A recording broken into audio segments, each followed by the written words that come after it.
no Sul. Ele me falou, me estendeu o convite, fiquei muito feliz pela oportunidade, muito contente de poder falar sobre isso, falar com vocês, com os colegas. Agradeço muito. E é um tema palpitante, é um tema novo, muito atual, extremamente atual. E nós trabalhamos, somos muito parecidos, né? Somos todos clínicos, assim, há muitos clínicos aqui, neurologistas, geriatras, psiquiatras, então atendemos as pessoas em solidão, escutamos isto todos os dias. Eu não estou exagerando, vocês sabem, todos os dias sentimos isto. E claro, temos pais, temos familiares, temos amigos, filhos, sobrinhos, e observamos o que está acontecendo por aí. E toda pessoa que é um pouco, né, educadora, ainda profissional da saúde, não tem como olhar para aquilo e pensar um pouquinho. Eu faço parte do módulo de saúde mental da Unisa, Universidade de Santo Amaro, e isso há muitos anos, junto com a psiquiatria. Eu estou dizendo um pouquinho por que esse tema e por que veio isto. Eu, ao mesmo tempo, participei de muitos ensaios clínicos aqui na Unifesp, e sempre aplicando escada. Pode falar, Alden. Eu ia fazer só uma breve apresentação do senhor, para a gente entender o seu currículo, o longo currículo, né? Para a gente dar seguimento, e vou fechar aqui minha câmera e vou deixar o senhor prosseguir, tá certo? Tá bom, tá ótimo. Dr. Rodrigo, ele é professor, ele é graduado em Medicina pela Universidade de Santo Amaro, ele é mestre e doutor em Neurologia pela Unifesp, é ex-preceptor de Neurologia do Comportamento, ex-coordenador do Ambulatório de Demência Grave da Unifesp e também é ex-presidente da ABRAS. A gente tem como um tema principal hoje os aspectos neurobiológicos da solidão. Vou fechar aqui minha câmera e meu microfone, mas estou disponível também. O senhor tem um tempo que achar necessário para discorrer sobre esse tema muito importante. Obrigado, Alden. Muito obrigado pela apresentação. Vou pedir para você sempre passar o próximo slide como... Perfeito, doutor. Então, estou explicando por que um pouco disto, da onde veio isto. E eu entendo que os colegas sentem muito a presença da solidão. No módulo de saúde mental, e aqui no Unifesp, aplicando escala de Hamilton, Cornell para depressão, eu, claro, comecei a pensar, poxa, mas a solidão é tudo isto? E lendo um pouco, porque a literatura é vasta, eu fiquei muito surpreso, eu confesso, entrei nesta área em janeiro de 22, e há muita informação sobre isto, e aqui, Brasil, pessoas, eventos, mas muito, muito pouco ou nada a respeito disso. Então, se avaliamos tanto em relação à saúde mental, por que não e suas consequências em relação à solidão? E fiquei bastante impressionado com o material que existe e também em relação às consequências e tudo que há. Então, é por isso que eu fico feliz de poder estar aqui e dividir isso com vocês, com os colegas. Próximo slide, por favor, Alden.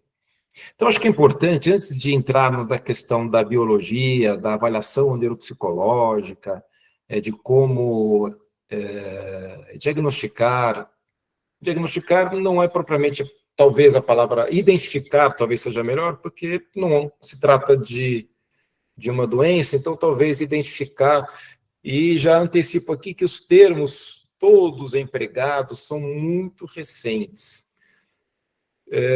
É de uma literatura que tem 3, 4, 5 anos, tanto que alguns conceitos, eles são apresentados de maneira diferente por diferentes serviços, é curioso isso, tá?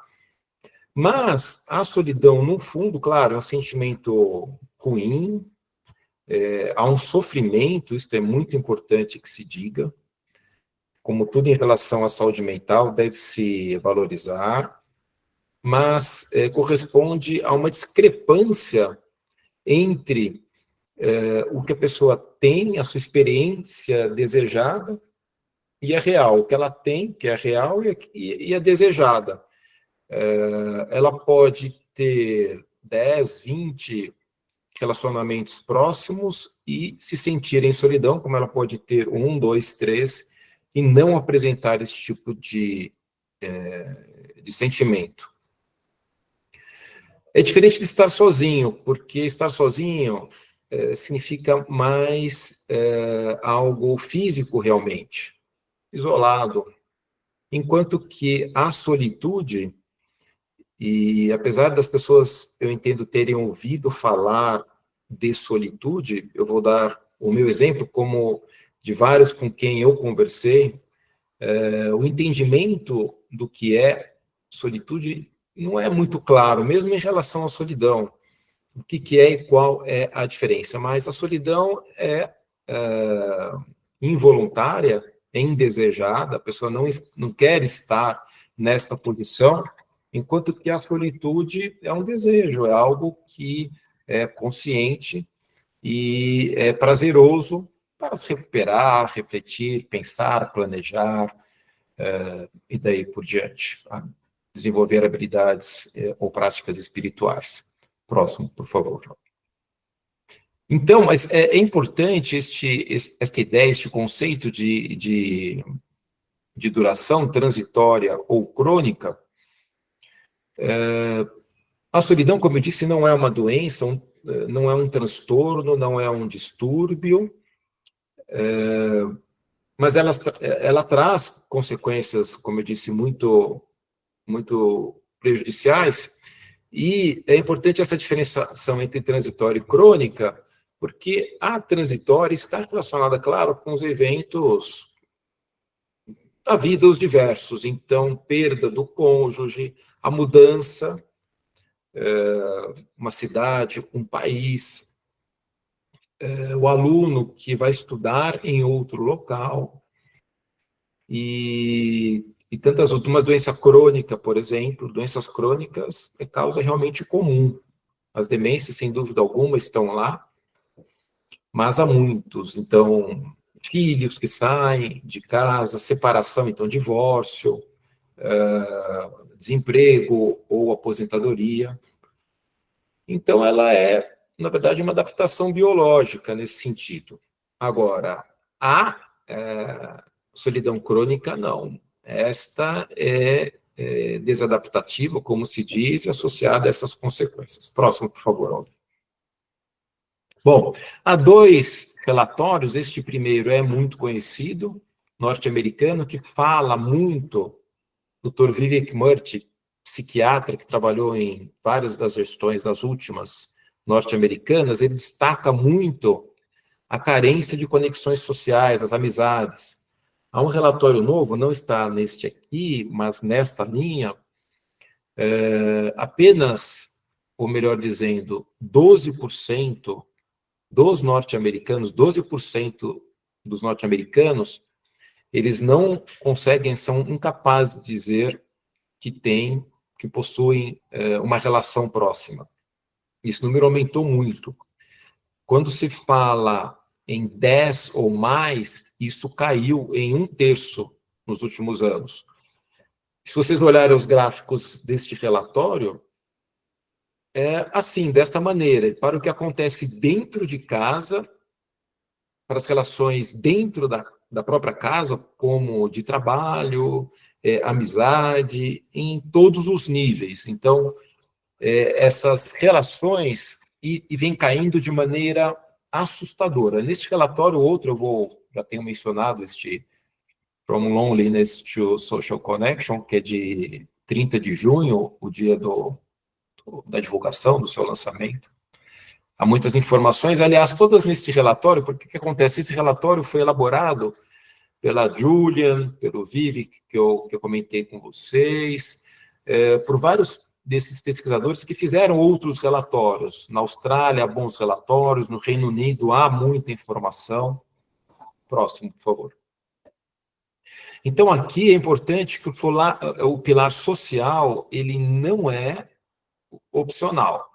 Isto eu ouvi do Dr. Tedros no dia 30 de junho, foi enriquecedor, bastante proveitosa esta vivência aqui, tinha uns 40, 60 pessoas ouvindo esta apresentação, e eles falaram, a comissão inteira, porque a ONU tem uma comissão para foster, né, uma comissão para a conexão, fomentar para, enfim, a conexão social.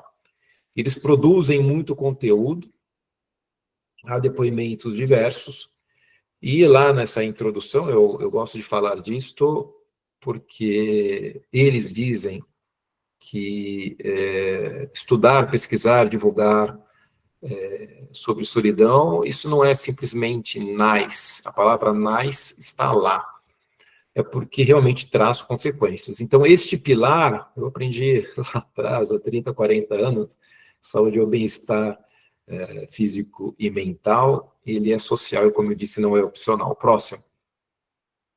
Então, esse conceito de saúde social, que as pessoas têm divulgado, eu tenho aprendido que é saúde social, ele deve ser incorporado por todos nós. Há um impacto sério, é algo realmente danoso, e, segundo o relatório, 870 mil mortes por ano em função da solidão, e os custos são extremamente altos. Fala-se muito em absenteísmo e há valores. Os norte-americanos, como vocês sabem, eles põem valor em absolutamente tudo, nas doenças, em tudo. Eles fazem esses cálculos para poder, inclusive, redimensionar recursos. Próximo, por favor. Aqui, 1 em 6 pessoas no mundo se sentem em solidão. Sem dúvida nenhuma, é algo mais comum em países de baixa renda, mas também em média renda. E em todos os relatórios que eu digo, todos os lugares que eu vi muitos relatórios, muitas publicações, é igual entre homens e mulheres. Quanto a isto, parece não haver dúvidas. É claro que se você estratificar, estudar melhor, como nós sabemos dentro das nossas áreas, é provável que haja algumas diferenças aqui e ali, mas de uma forma geral, realmente, homens e mulheres da mesma maneira. Próximo, por favor. Isto aqui os deixou um pouco intrigados, este resultado. Eu me refiro às pessoas da comissão. Porque o que acontece? Entendia-se, sempre se compreendeu que era algo das pessoas idosas. E se estudava a solidão em pessoas idosas. E há um mapa interessante, um mapa, então, América do Sul, Europa, América do Norte, Austrália, e as pessoas estudando de maneira diferente. Então, há locais onde se estudam apenas pessoas idosas, ou para os locais só adolescentes e jovens. Mas há uma curva em U. Isso parece que é, de fato, um consenso, e isto já estava na literatura antes de 30 de junho. Agora, por que cai? E por que eles chamaram isso de intrigante? E eles fazem uma observação. Provavelmente este grupo, se for estratificado, esses 60 ou mais, pegarmos pessoas com mais de 80, talvez aí sim seja observado mais a ocorrência de solidão. Mas trouxe esse destaque muito expressivo, 21% dos adolescentes no mundo nessa situação, tá? De solidão. E adultos jovens também. O próximo. São vários os fatores, acho que vocês podem ler, eu vou falar um pouquinho de um outro aqui. A tecnologia é algo que realmente está descrito, claro que ela pode aproximar as pessoas, todos aqui sabemos disso, mas ela afasta as pessoas, no sentido de que as pessoas não saem mais para se ver, conversar, dialogar. Como está escrito, a verdadeira conexão é aquela da proximidade, do abraço, do olhar, tá claro? Ela não é substituída pela tecnologia. E quando você se usa da tecnologia para comprar alguma coisa, pode ser uma refeição, que você chame, entre em contato com o aplicativo e solicite a entrega, ou compre um presente, que não saia para ver pessoas conversar, porque essa é uma maneira de se relacionar, isso acaba isolando. Claro, o transporte, a questão da mobilidade, principalmente urbana, isso dificulta também, porque as pessoas, evidentemente, evitam.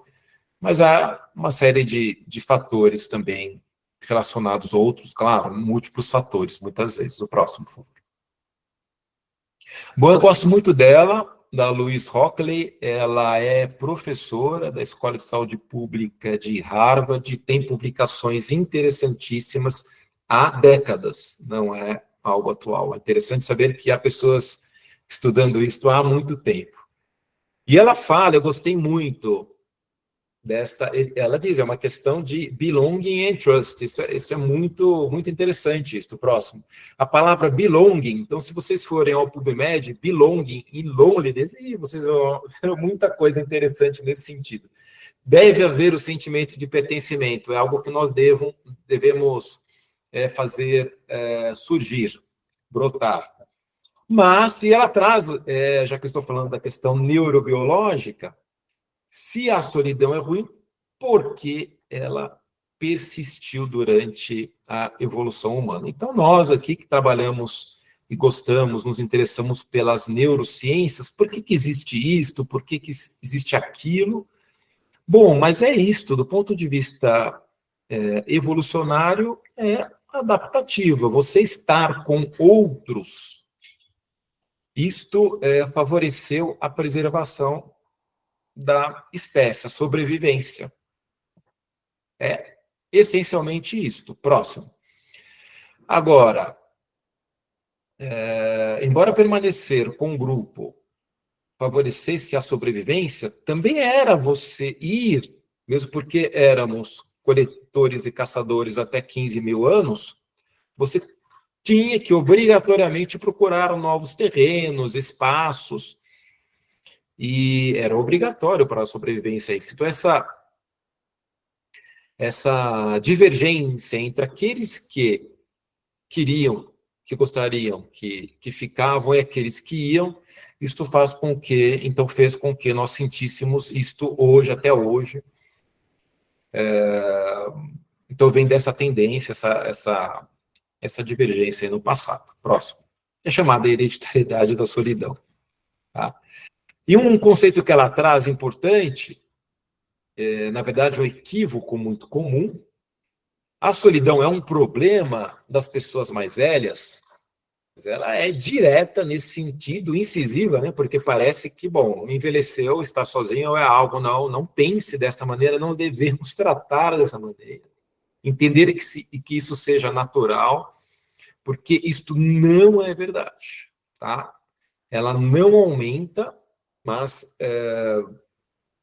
não aumenta, e se você consegue, e o casal, enfim, e viverem muitos e reduzirem essa questão de dificuldade, enfim, favorecerem a independência e tudo que envolve, não é para acontecer, é para acontecer como em qualquer outra idade, que não haveria diferença. Próximo. Tá? Então, os mais velhos não estão fadados a serem solitários. Isso é muito importante. Se você consegue preservar a sua saúde, você não será uma pessoa idosa solitária. Próximo. Bom, e há uma colocação deste autor, já lá para trás, em 98, um relatório daqui, que é algo que nós, acho que naturalmente recebemos, esperávamos, na verdade. Que os estudos sobre a evolução humana indicam que a necessidade de conexão e cooperação dentro do grupo impulsionou, evidentemente, o desenvolvimento de cérebros maiores, linguagem e habilidades cognitivas avançadas. Acho que isso é muito, de muito fácil, de fácil compreensão, na verdade, né? Próximo. Bom, e as áreas relacionadas para nós, isto é fundamental, nós sempre fizemos aquelas correlações anatomoclínicas, nós atendemos pessoas, inclusive com doenças neurológicas que apresentam manifestações, doenças muitas vezes, transtornos, então, depressão, ansiedade, e para podermos pensar aqui, bom, há áreas relacionadas à solidão, há áreas relacionadas, e em certas, que deixo para vocês, para pensarem sobre isto. é algo que acho que devemos até mais procurar. Há um colega que, para quem eu encaminho sempre a avaliação neuropsicológica, que já vem aplicando a escala de Ookla, apresentarei aqui, a escala de solidão de Ookla. Então, ele a incorporou a sua avaliação neuropsicológica. Em certas condições, imaginamos aqui, sem dúvida alguma, favorecem o desenvolvimento da solidão. Bom, mas, em síntese, o que essas publicações todas, este artigo é fantástico, ele é muito extenso, muito completo, e é gratuito, então, não vou dizer que... Claro que eu posso encaminhar para vocês, mas vocês digitarem, vocês encontrarão. Há uma estrutura encefálica normal, que envolve substância cinzenta e branca, sim. Está lá, o frontal sempre levantando a mão, né, se dedurando. Então, um pré-frontal, dorso lateral, um dorso medial, a ínsula, estriatum ventral, hipocampo, amígdala, então, os corpos amidalóides, melhor serem denominados assim, um temporal superior posterior. Está aí representado esse mapa relacionado à solidão. Próximo, por favor, Alvin. Em doença de Alzheimer, então eu trago aqui resultados de anatomopatológicos, né, de estudos anatomopatológicos, 4 estudos nesse sentido, correlacionando maior solidão com aumento da hiperintensidade, ou seja, sinal hiperintenso, alteração de sinal de substância branca entre pessoas idosas sem demência, tá? Pessoas idosas sem demência. Ao mesmo tempo, PET encontrado, observando-se relação significativa entre solidão e maior carga amiloide. Então, principalmente em pessoas com ApoE4. E corte, relacionando risco de desenvolvimento de DA maior em indivíduos solitários. E fala assim, 25%, em 30%, no relatório, se não me engano, está entre 25% e 50%. O que se diz de uma forma geral é um risco 3, 4 vezes maior. Nas publicações da Gil Livingston, e olhamos essas publicações dela com muita atenção, ela destaca mais o isolamento social do que loneliness. A palavra loneliness está lá, mas ela chama mais atenção hoje, a princípio, para o isolamento social, mas ela tem 2, 3 parágrafos nesse sentido também para a solidão. Então, como fator de risco para a demência. Próximo, por favor. Talvez alguns estejam familiarizados, eu pouco familiarizado, já assisti algumas boas apresentações de colegas em reuniões de pesquisadores em doença de Alzheimer, um colega da Unicamp em particular, a primeira vez que eu ouvi, sobre a Default Mode Network. Não é a minha praia, na verdade, a minha área. Pouco discutimos sobre isso aqui na Unifesp ao longo desses anos, mas está lá. E eu trouxe aqui um pouco porque eu achei, mesmo porque eu quero falar um pouco a respeito também de solitude. Então, a DMN é uma rede cerebral, veja, que se torna mais ativa quando o cérebro está em repouso, ou realizando tarefas que não exigem atenção focada em estímulo externo.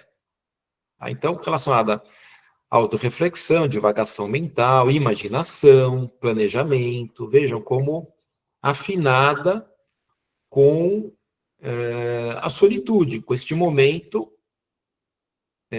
próprio, intencional, voluntário. Importante para a cognição, introspecção, saúde mental, enfim. Criatividade, isso é muito importante. Próximo, Alden, por favor. Então, alguns estudos, analisando esta atividade da DMN, demonstraram maior disfunção social, definida por solidão, maior incapacidade social e menor rede social, associada a menor conectividade da DMN. No córtex pré-frontal medial anterior e giro frontal superior posterior.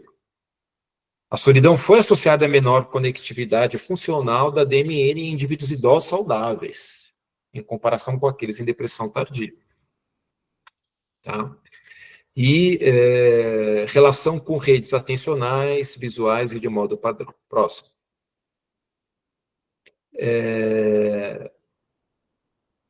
Nesta publicação, aqui na verdade é 2024, em cima está 24, embaixo está Costa 25. Ela é de 24, tá? Silence between words.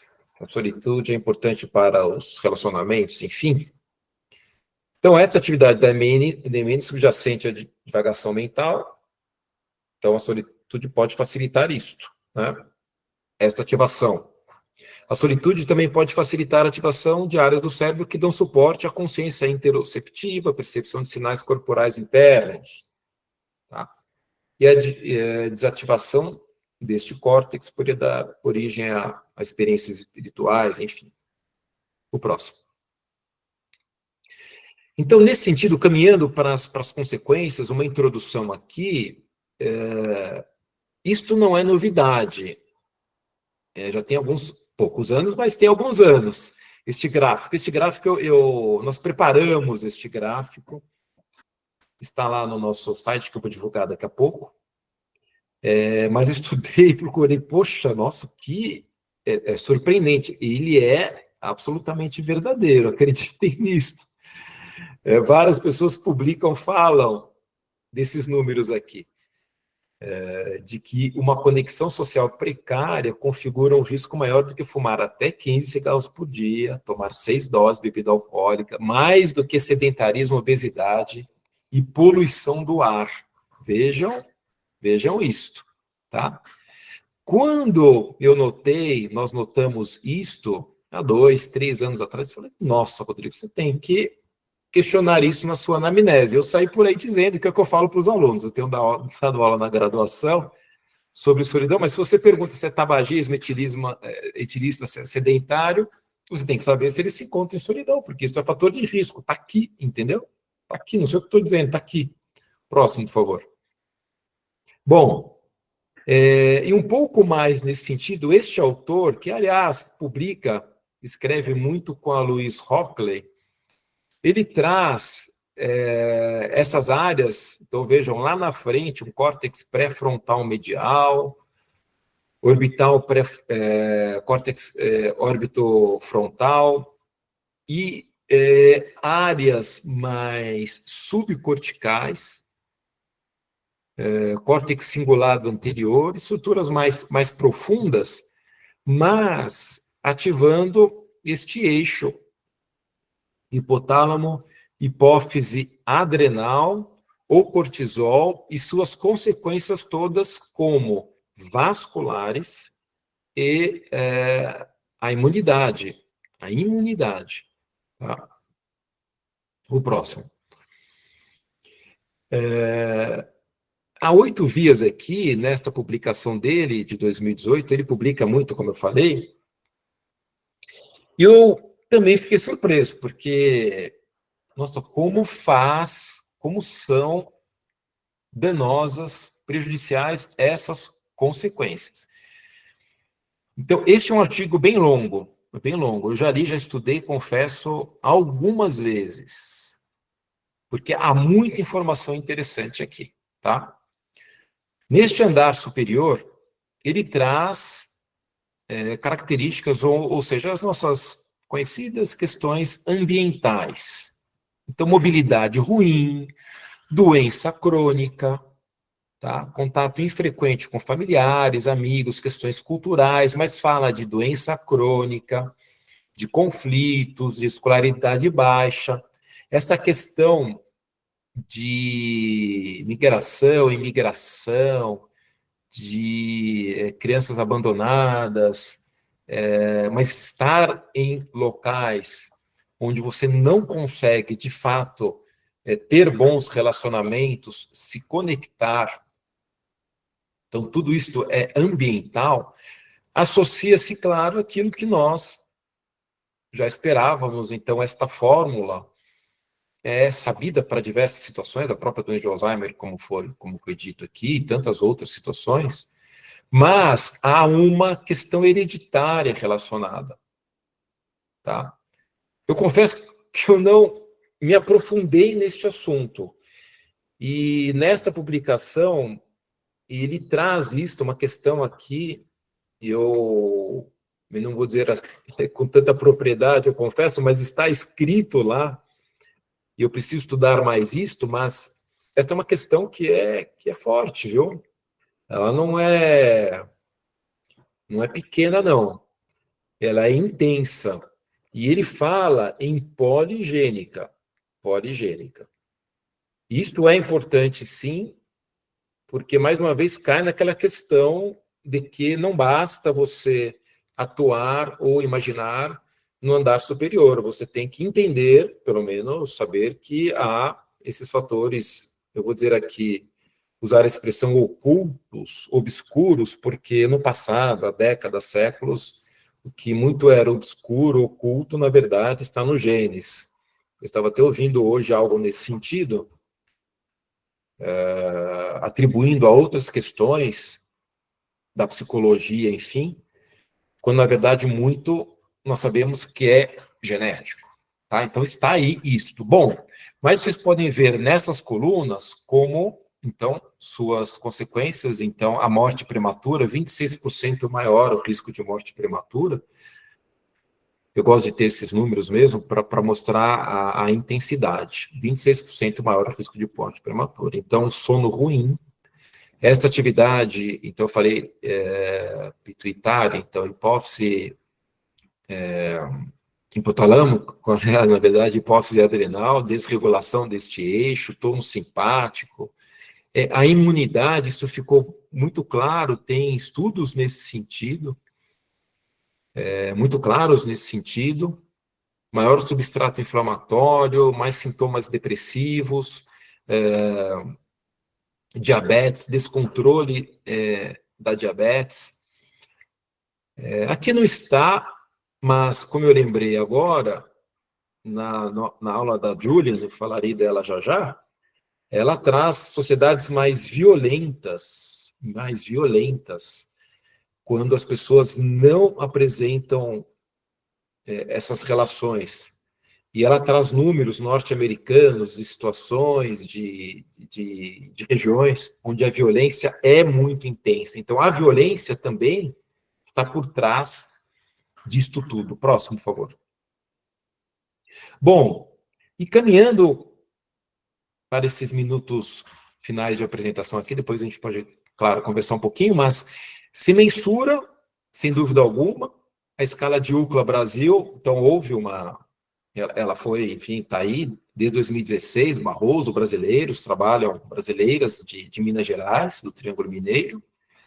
Então, há 20 afirmações, uma escala de 1 a 4, nunca há frequentemente, tá?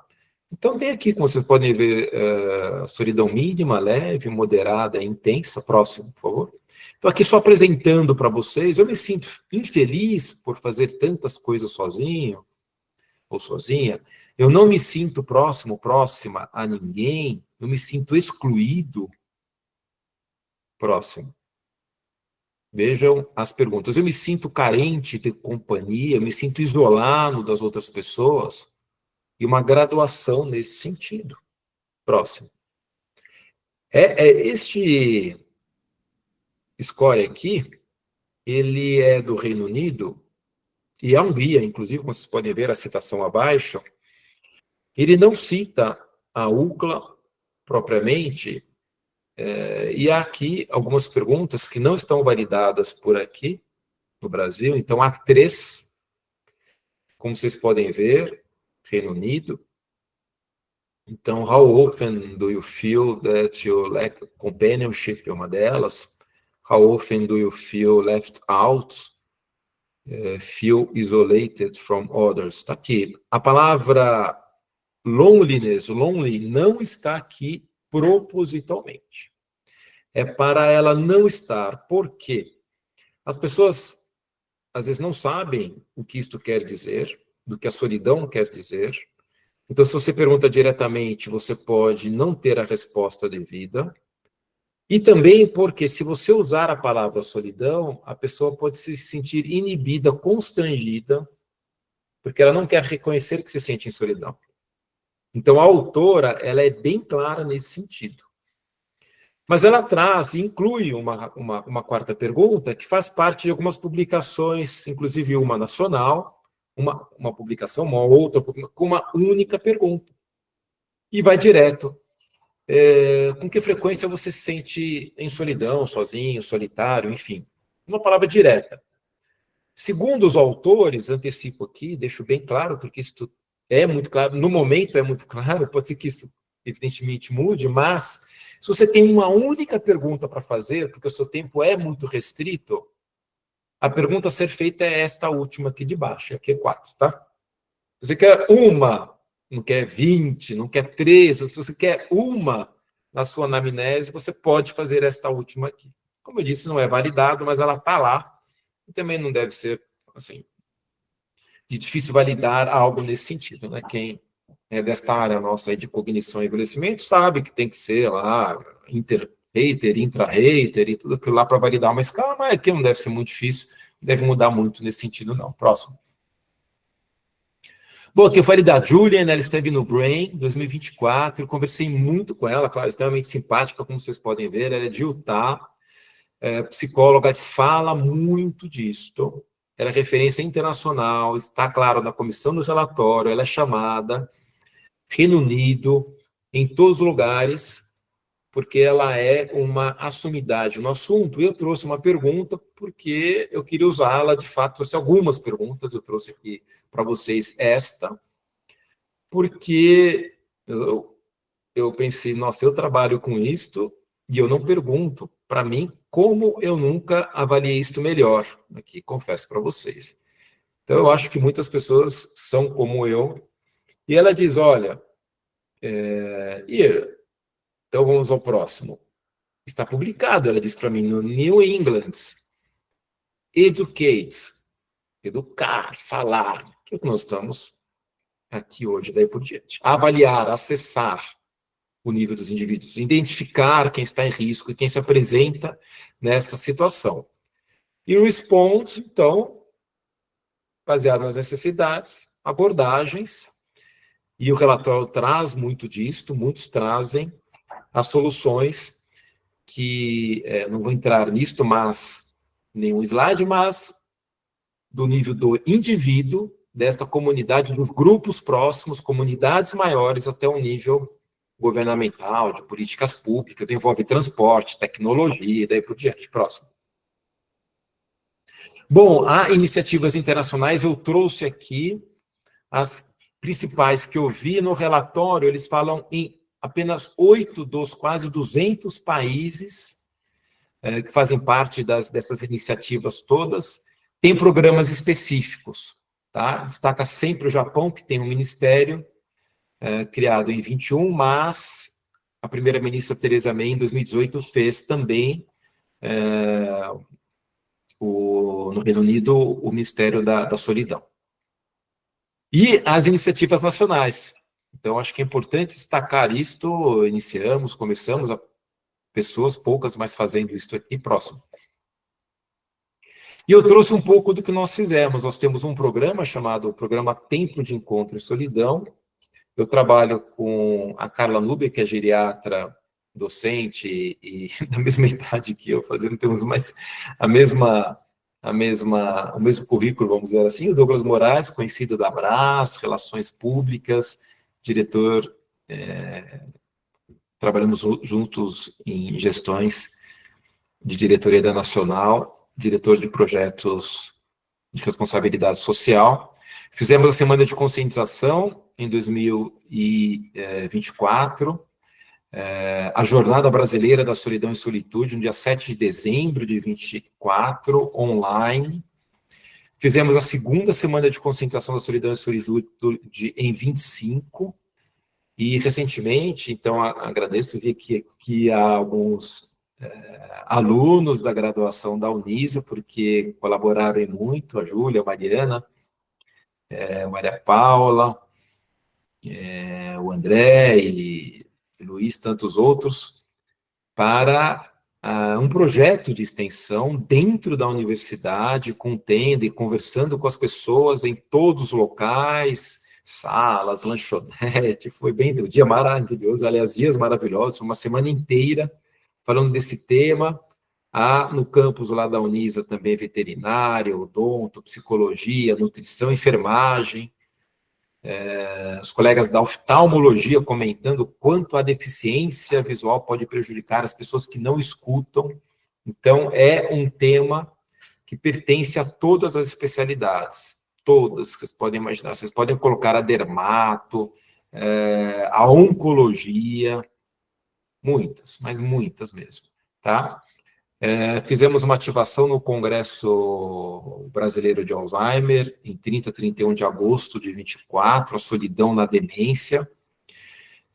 Nós participamos do relatório, eu estive lá, em várias, preenchi um survey ano passado, este ano, colaborei com isto, e as aulas na graduação desde o ano passado.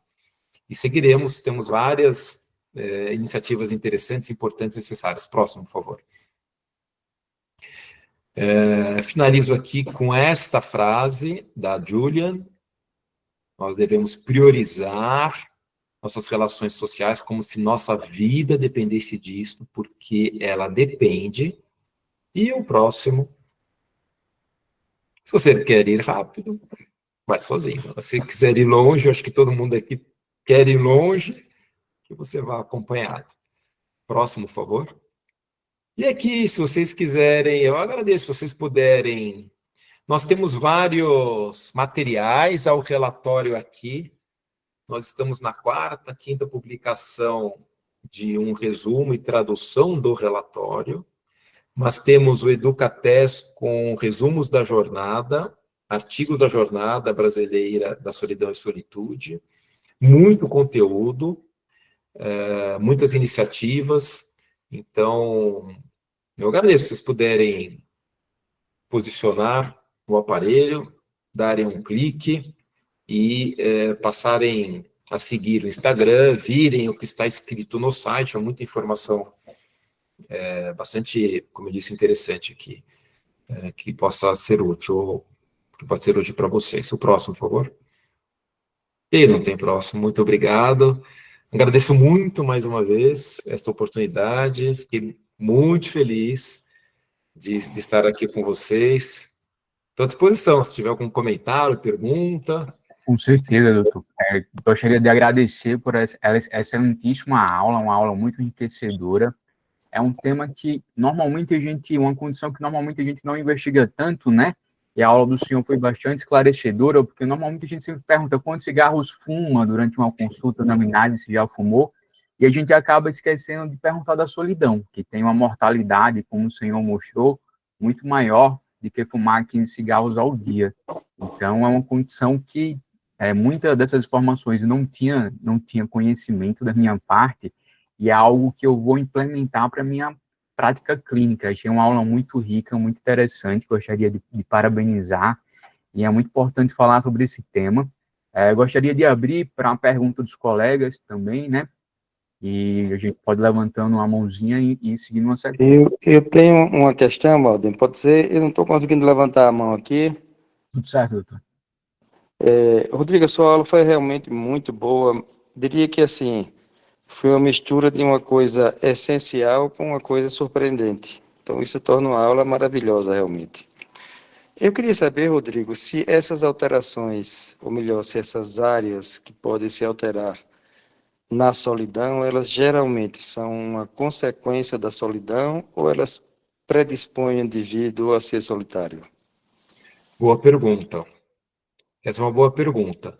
O que os colegas estão avaliando, vendo, eu digo até os colegas da psiquiatria, é que as duas coisas podem acontecer, tá?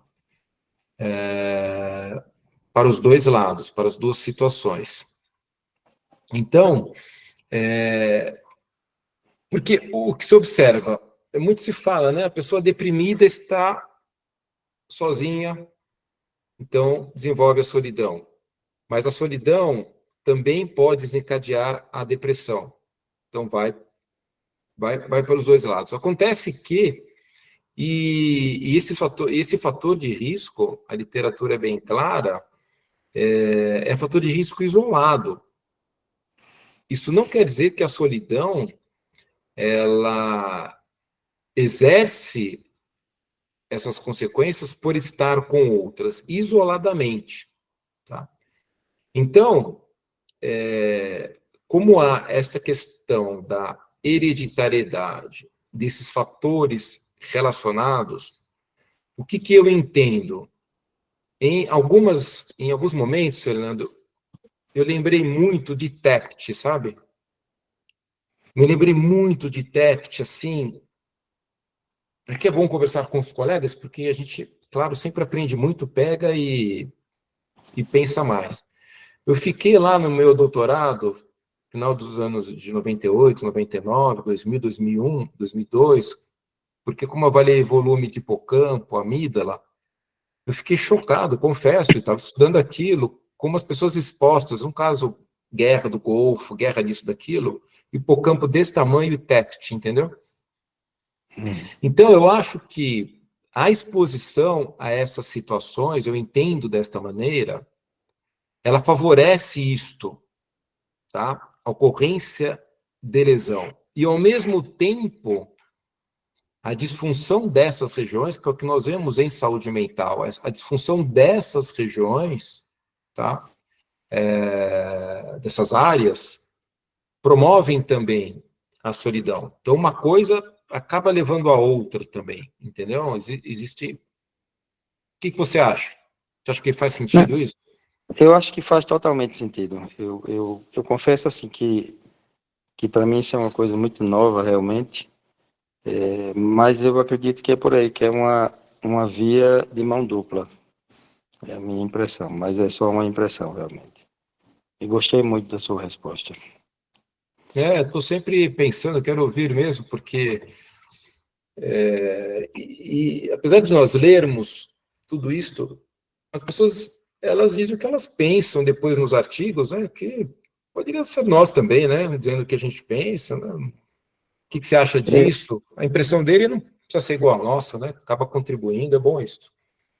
isso, Rodrigo, eu teria mais um questionamento, e aí eu vou parar por aqui. Ah, em inglês, quando se quer dizer deixa uma pessoa em paz, você diz deixa essa pessoa alone, ou sozinha. Então, você acha que isso é apenas uma questão do idioma realmente, ou é uma questão cultural, do tipo, para as pessoas anglo-saxônicas, ficar sozinha é ficar em paz? Porque para nós, por exemplo, ficar sozinho talvez não seja sinônimo exatamente de ficar em paz. O que é que você acha disso? Leave me alone, é isto? Isso. Isso.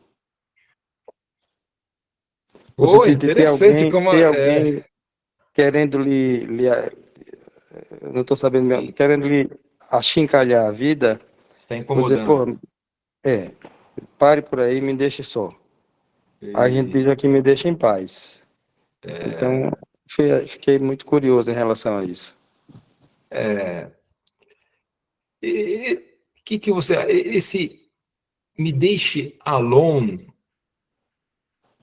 qual que seria para a pessoa de lá? Para nós é o me deixe em paz. Para lá você acha que não seria me deixe em paz, me deixe sozinho mesmo? Ou Não, eu algumas acho pessoas aqui, que há pessoas para aqui que eles, podem até falar disso, mas ficar sozinho do tipo, me deixe ficar refletindo, me deixe tranquilo. Mas a impressão que eu tenho é que tem um fator cultural também, sabe? o Que que eles acontece? são mais reservados, assim, a gente é mais expansivo. Mas eu confesso a você que eu sou uma pessoa que eu agora descobri vendo a sua aula, que eu gosto muito da solitude, não da solidão, porque eu sou uma pessoa que tenho.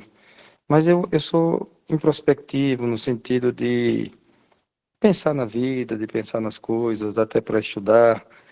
E agora eu descobri que isso não é um defeito, que isso não é solidão realmente.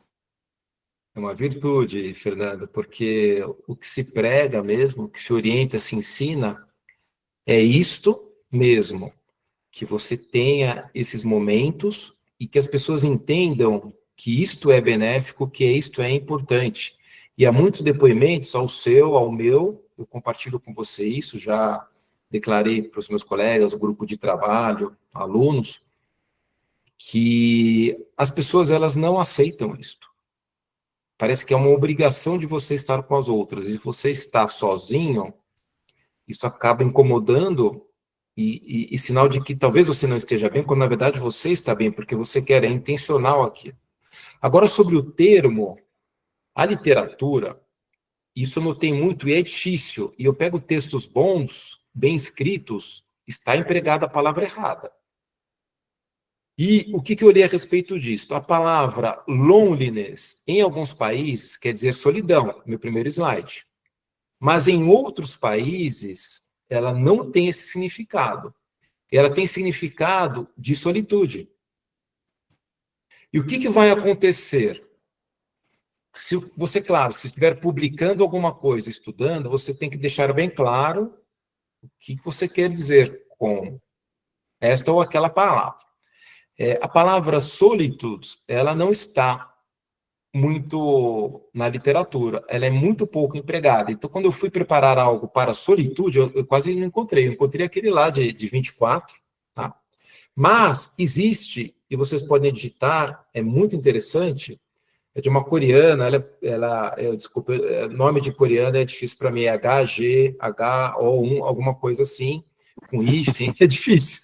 Mas ela publica muito, e há um Solitude Lab, né? Solitude Lab. Se vocês digitarem Solitude Lab, está lá. Mas muitas pessoas e bons autores, Jung há muitos anos, mas muitos sempre utilizaram a palavra solidão, loneliness, no sentido bom, entendeu? Então, quando você fala leave me alone, eu não penso este alone como loneliness, talvez, entendeu? Eu penso, me deixe em solitude, talvez, entendeu? Quem Entendi. sabe não tem esse sentido. Se é paz aqui, é que você não vai dizer aqui, ó, me deixe em solitude, né? Porque a pessoa vai pensar que o Rodrigo está falando. O Rodrigo está... Mas dá para imaginar. Eu posso falar para você, Fernando, olha, eu pensei, me deixe, mas você não vai dizer por aí isso aí, você vai me dizer, me deixe em paz. Obrigado, Rodrigo. Gostei muito, obrigado. Obrigado pela conversa interessante. Eu Bom, agradeço. eu tenho uma dúvida. Na prática clínica do senhor, como é uma condição que a gente não tem um manejo, pelo menos a gente, né, que não tem um contato tão perto, um manejo tão próximo, como é que o senhor costuma conduzir esses casos? Que é muito difícil a gente tentar integrar uma pessoa em um meio social que talvez ela se isolou ali por algum motivo. Inicialmente com uma terapia cognitivo-comportamental, alguma técnica para inclusão em algum grupo. E uma segunda pergunta, se é uma condição que costuma recorrer. Normalmente esse paciente, depois que se integra em algum grupo, melhor, ele costuma recorrer a esses episódios de solidão. Perfeito. Muito boa pergunta. Muito bom, Alden. Foi direto e é isto que nós temos que procurar fazer. Intervenção. O que fazer? Tá? Vou responder primeiro a segunda. Se costuma recorrer, a resposta é sim. Tá? A resposta é sim, é natural e vai, as pessoas apresentam isso outras vezes, e o que a literatura, os termos, eu vou dizer para vocês, os termos da literatura, mais uma vez eu digo, são todos termos entrando e sendo apresentados. Usa-se redução da solidão e domínio da solidão muito. Fim da solidão está, mas ele é um pouco acanhado, assim, porque as pessoas apresentam, é natural. Na verdade, não deveria ser, não deveria haver, na verdade, uma crise existencial. Aconteceu, mas você tem que atuar na prevenção, porque se você sabe o que pode ocasionar. Então, por exemplo, as festas de final de ano estão chegando, inclusive estamos pensando em algumas ações, e ao Christmas Day, para você não se sentir alone, entendeu? Algumas organizações promovem o Christmas Day, você liga, você encaminha alguma coisa, um presente, você escreve, entrega. Então, é prevenção nisso. As pessoas já sabem que é um momento, eu não estou exagerando, arrebatador para algumas famílias. E as férias, esse momento, ele é muito intenso. Tá? Então, há épocas do ano que são piores. Então, você não quer estar, porque há sofrimento. Eu cito novamente, a palavra sofrimento está na literatura. Eu gosto de falar o seguinte, se você está com dor, vamos para a questão física, porque quando você fala em saúde mental, para ser didático, vai para a questão física. O joelho está doendo, pouco ou muito, você sofre. Estou acostumado a tudo. Tá. Não é natural isso, nem é saudável. Então, você tem que realmente atuar na prevenção. Agora, o que fazer? O que se diz, o que está escrito, inclusive eu estava estudando hoje, há alguns caminhos. Um deles é se voluntariar. Outro, eu não estou citando por tópico como se fosse capítulo do livro, porque eu não estou com como se fosse capítulo do livro na cabeça, então estou um pouco aleatório mesmo. Exercer o voluntariado, participar de grupos, então, caminhada, grupos de leitura, natureza, tá? Se envolver em atividades comunitárias, se utilizar da tecnologia, tá? Para se comunicar com as outras pessoas. Ao nível de empresas, de grupos, então, se você tem uma pequena empresa, que você promova um espaço que seja acolhedor. Eu estava lendo outro dia, e na minha família há arquitetos, né? Eu li que Dubai é uma baita cidade, mas ela é um horror para as relações, para a conexão. Ela é péssima. Não tem nenhum espaço para você se relacionar. Não existe em Dubai isto. E é uma cidade do futuro, né? Assim, teoricamente, foi toda construída do nada.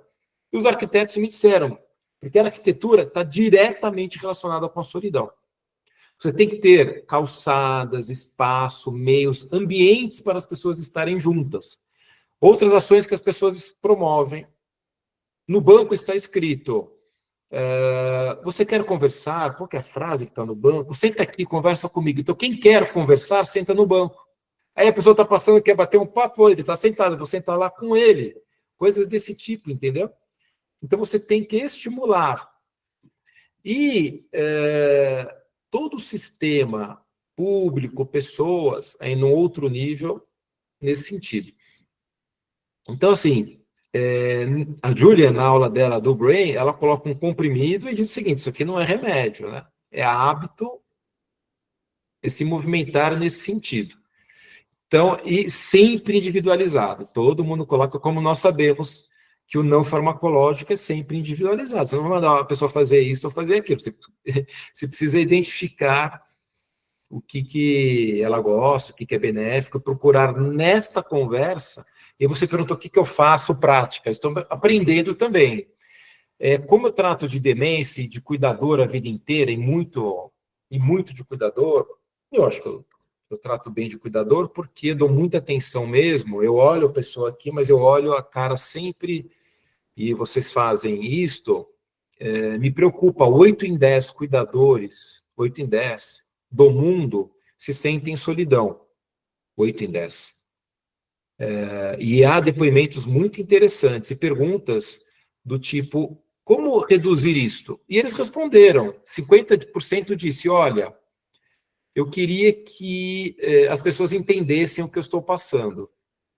Eu queria ter alguns períodos para poder sair, left out, e ver meus amigos, poder passear, esse tipo de coisa. Tá? E há um terceiro, que há, sim, grupos de pessoas na mesma situação que eu. Aquilo que existe, que nós sabemos que funciona. Grupos de pessoas que passam pela mesma situação que eu estou passando. Entendeu? São várias, enfim, as alegações, e você tem que ouvir essas pessoas. Então, em consulta, é importante dar atenção E o que eu tenho feito é procurado estimular, como eu sempre fiz, porque, na verdade, quem cuida do cuidador sabe que é procurar fazer com que ele não deixe de exercer a vida dele, mesmo que isto acarreta algum prejuízo, vamos dizer que seja, para a pessoa com demência, com quer que seja. Porque você tem o direito, você precisa, isto é benéfico para aquela pessoa que está sendo cuidada. Então você tem que sim sair, tem que. Então eu forço um pouquinho, entendeu? Eu estimulo muito, chego até a forçar, não, eu entendo, mas a senhora precisa, a senhora deve ir, tá? E todo mundo sabe, é óbvio, então está na. Inclusive o relatório da ADI, liberado hoje, que fala em reabilitação, eu estou preparando o material dele, é um relatório de 144 páginas, e eu selecionei tudo que fala de solidão.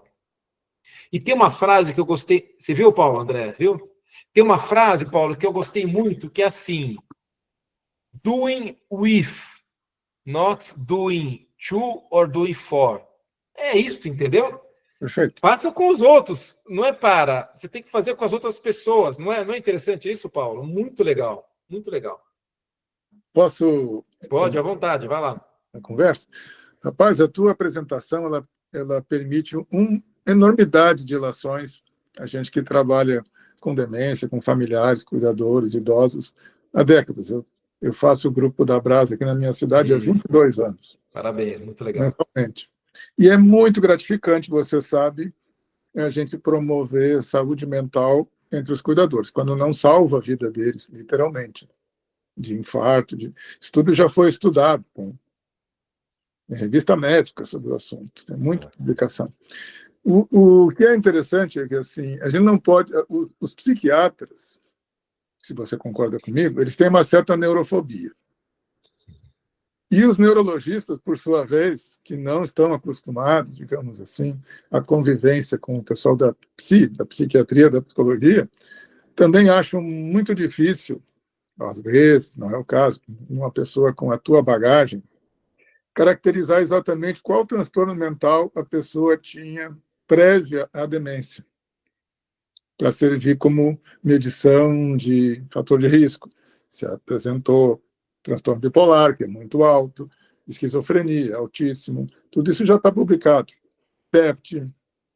Transtorno de ansiedade social, eu nunca vi nada ligado ao aumento de risco à demência.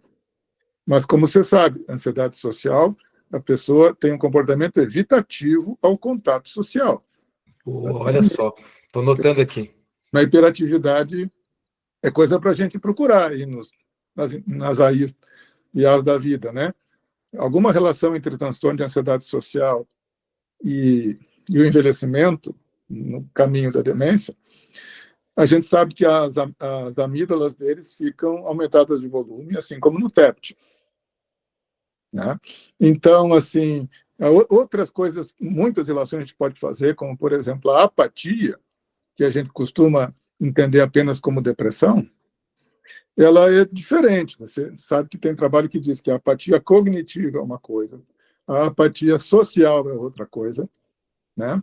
A apatia motora é outra coisa na demências de alfa-sinucleína, por exemplo, de Parkinson e de Levy. Então, a gente vai ter que esquadrinhar ao longo da vida dessas pessoas, né? Todos os diagnósticos psiquiátricos, ou se ela não teve, muitas vezes não teve, chega ao seu consultório pela primeira vez na vida. Como é que era a personalidade prévia dessas pessoas e que tipo de transtornos mentais elas traziam?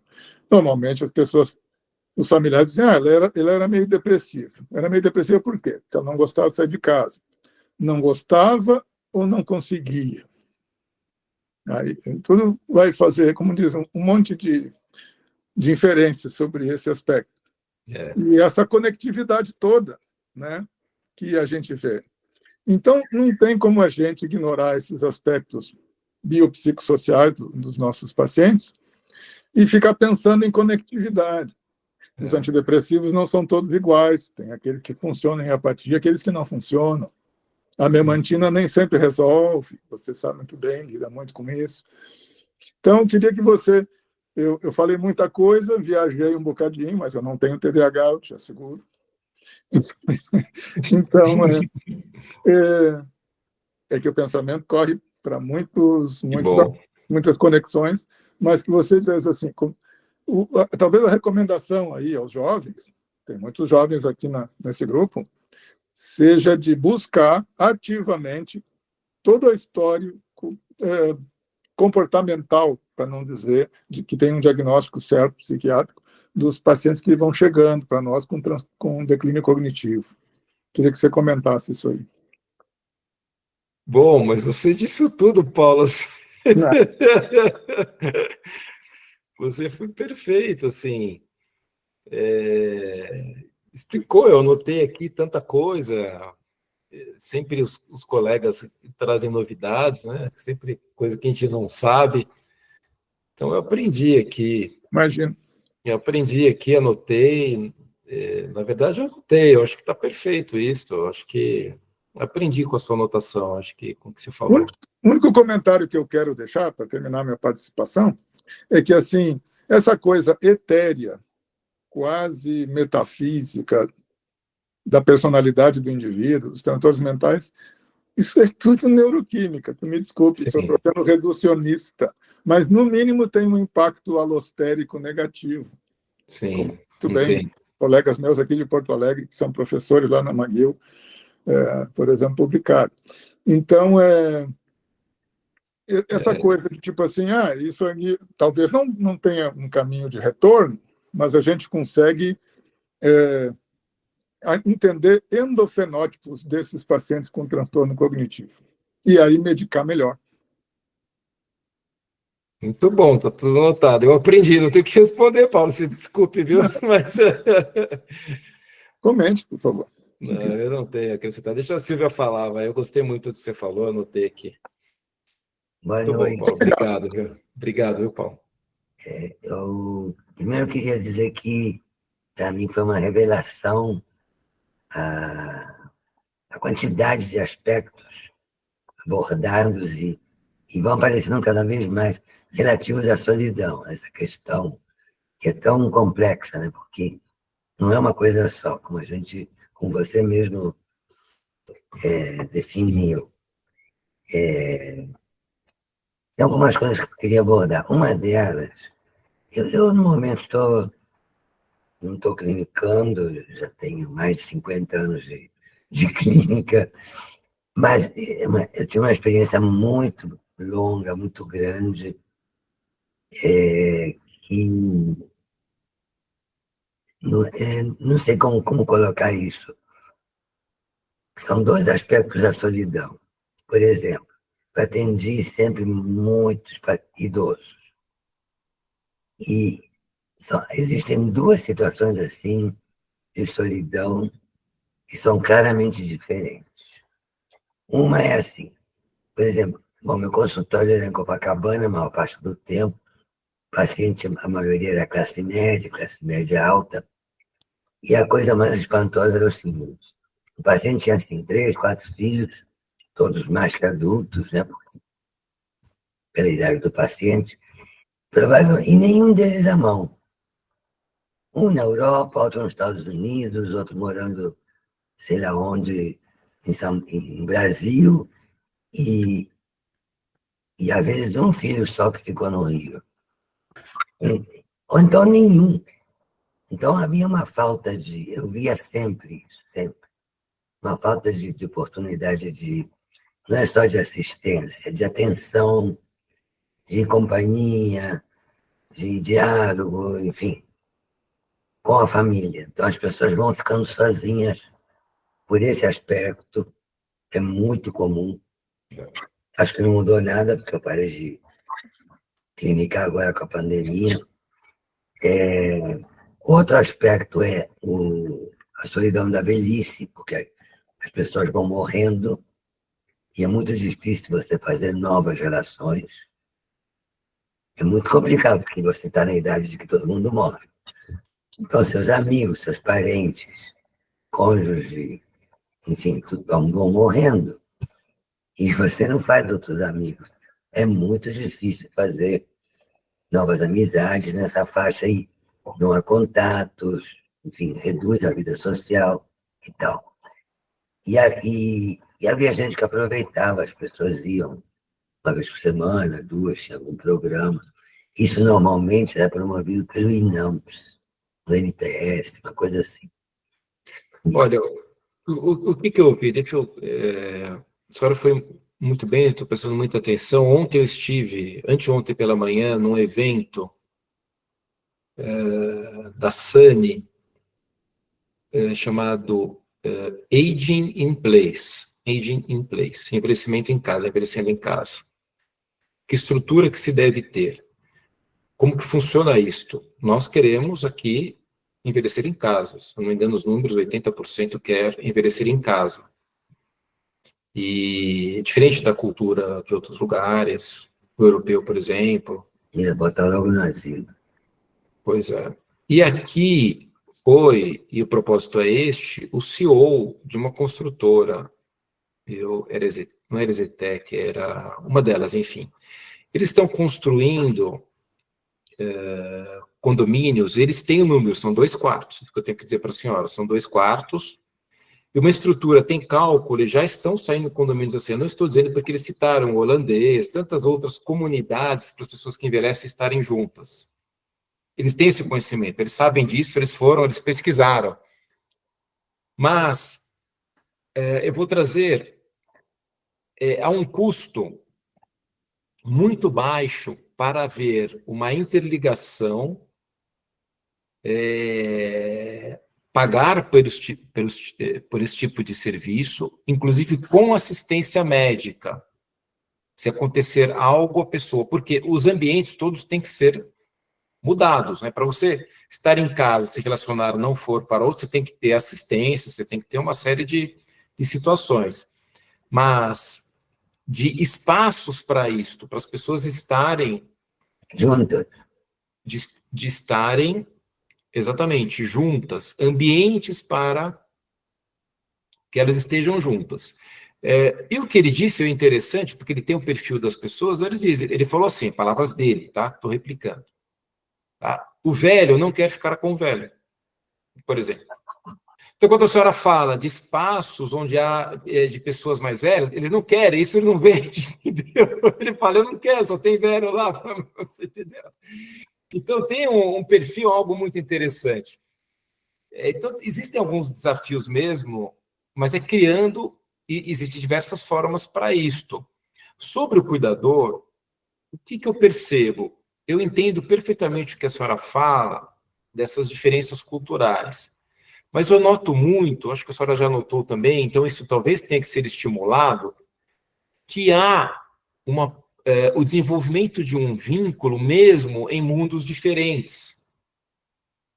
Que ele pode ser afetivo, pode ser em jogos, em conversas, na culinária, na música, nos prazeres. Há muitas pessoas de nível mais alto que gostam de uma conversa um pouco mais simples, mais natural. Eu não sei propriamente, eu nunca li, eu escuto aqui, mas eu nunca li, de fato, o que a pessoa que envelhece quer de outra. Por exemplo, eu não sei. Então, eu não sei se a pessoa que envelhece quer uma pessoa do mesmo nível cultural para discutir sobre política, futebol, ou sobre filosofia. Eu não sei se ela quer isso de fato, porque é um outro momento da vida em que você se volta para as questões mais simples, que é aquelas que nós lemos, né? De quem... eu estou lembrando aqui do Biden, assim, como a cabeça da gente busca, né? Ele tomando um sorvete, segurança atrás, as pessoas do lado, falam, tomar um sorvete, entendeu? Então, de repente, a pessoa quer tomar um sorvete na esquina, quer pegar lá, ele lá, presidente, ex-presidente dos Estados Unidos, com a dificuldade para andar, saindo lá, e os outros do lado, talvez, de repente, seja isto. Então, e se não for, que ele também aprenda isto, que a pessoa possa oferecer, que seja trabalhado. Eu entendo que eu vejo as psicólogas, as TOs, quando vão à casa das pessoas, procurando esta aproximação e atividades que elas possam fazer em conjunto. Então, isto eu acho que sim requer outros profissionais, grupos, para que haja essa conexão dos dois, entendeu? Eu penso assim, entendeu? Olha, só para... Vou deixar uma contribuição que eu não sei se ajuda alguma coisa. Muitos anos atrás, eu fiz um projeto que eu não cheguei a trabalhar no planejamento da presidência do INAMPS, na época do Sarney, imagina. E era planejamento. Então, eu pensei, como eu já tinha essa experiência enfim, de neurologia o tempo todo, e atender idoso, e sempre atendi, enfim, qualquer idade, mas muito disso. Fazer centros de convivência, como tinha antigamente, mas que acolhessem também, e houvesse um programa em que houvesse participação de estudantes, adolescentes, e que fosse integrado o ambiente de creche, adolescente, por exemplo, está no colégio de manhã e não pode estar em casa de tarde, porque os pais trabalham. Tem. Isso é perfeito, isso tem. Isso tem. O mundo faz isto. Ele coloca os jovens, e há universidades no mundo, Europa, Estados Unidos, que dá bolsa, por quem tem incentivo, tá claro? A pessoa, o jovem, a bolsa, o que quer que seja, se ele quer morar no campus, ou não sei o quê, eles fazem, quer dizer, né, parece que são tantos assim, ambientes, espaços, condomínios, que tem o jovem, a função é aquele lá, entendeu? Então, para você levar para dar uma volta, preparar um café, e aí você fica o tempo inteiro conversando com aquela pessoa. Então, há exemplos também do Oriente, de Singapura, deixando as pessoas morando próximas umas das outras. Então, tem em alguns locais, porque verificaram que tem que haver isso próximo, porque isso que dá sustentação, né? O governo, claro, esperto, inteligente, não querendo se livrar, não é isso que eu estou dizendo. Ele procura o espaço que se resolva sozinho, sem intervenção dele. Aproveitar. Sem que tenha que trabalhar ou investir naquilo, entendeu? Eles estão pensando muito nisso, isso é muito legal, as iniciativas são muito boas. Eu gostei do que eu ouvi na terça de manhã. Muito bom, muito legal, tudo certo. Muito bom, obrigado, viu? Alguma coisa assim. Muito obrigado por tudo. Gostei do que a senhora falou. Obrigado, Paulo. Obrigado, Paulo André. Muito bom, Fernando, fico feliz. Estou à disposição para uma próxima ocasião, tem sempre novidade a respeito disso. Posso trazer para vocês. Eu queria só dar uma mensagenzinha que eu vi de uma amiga minha que é muito religiosa e eu concordei com ela, embora ninguém que viveu essa experiência voltou para contar. Mas dizia ela que a morte, por mais que a pessoa esteja cercado de parentes, de amigos, é uma experiência muito solitária. Mas eu não quero me estender mais em relação a isso, mas só mostrando o quanto esse assunto ele é extremamente amplo, eu diria até que até é inesgotável. Rodrigo, muito obrigado. Eu não sei se o Alden queria falar alguma coisa, Alden. Eu queria agradecer, doutor, foi excelente, contribuiu bastante. Deixar o convite para o senhor, quando quiser retornar com a aula também, para complementar, como o doutor Fernando falou, um tema indesgotável, enriqueceu muito a nossa noite. Fico muito grato de ter participado.